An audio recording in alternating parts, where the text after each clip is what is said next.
Assalamualaikum warahmatullahi wabarakatuh. Perkenalkan, saya di sini akan menjelaskan tentang ilmu ekonomi makro. Ilmu ekonomi makro merupakan bagian dari ilmu ekonomi yang berfokus pada mekanisme berjalannya perekonomian secara keseluruhan.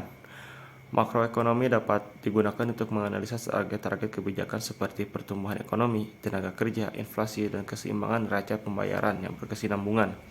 Kebijakan ekonomi makro yang dilakukan negara diperankan oleh pemerintah dan swasta.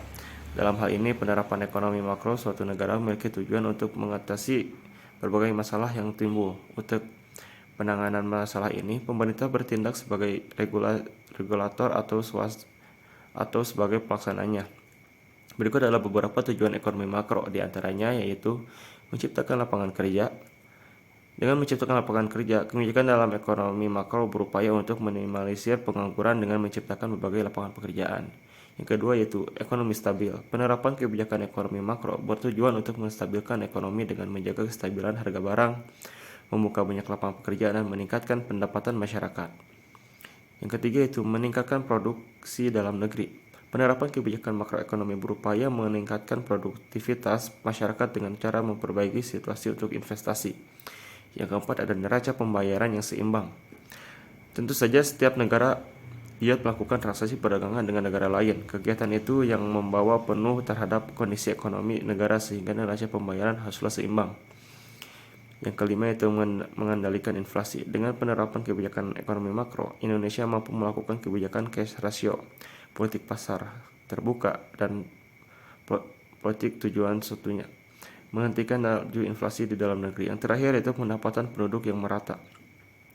Kebijakan ekonomi makro berusaha merealisasikan pendapatan penduduk yang merata dengan pemerataan hasil dari sumber daya alam dan manusia.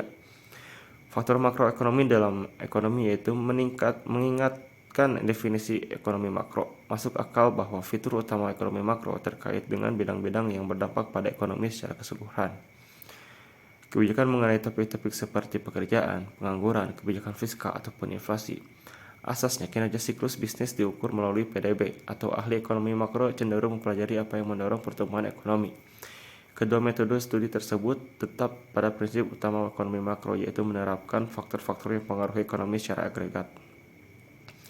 Ekonomi makro adalah bidang yang sangat penting dalam menentukan tujuan dan langkah kebijakan, entah kebijakan itu ditetapkan oleh badan internasional ataupun pemerintahan. Lalu kebijakan semacam itu ditujukan untuk mendorong pertumbuhan dalam suatu perekonomian atau untuk mengulangi setiap krisis yang mungkin dihadapi. Seringkali, kebijakan yang cenderung mempengaruhi oleh ekonomi makro mencakup hal seperti langkah-langkah untuk meningkatkan lapangan pekerjaan, masuk perekonomian, menetapkan target nilai nasional, suku bunga saat ini yang ditetapkan oleh Bank Sentral, atau tarif perusahaan dan tarif pajak individu yang berlaku dari tahun ke tahun. Mungkin cukup sekian penjelasan ekonomi makro dari saya. Wabillahi taufiq wal hidayah. Wassalamualaikum warahmatullahi wabarakatuh.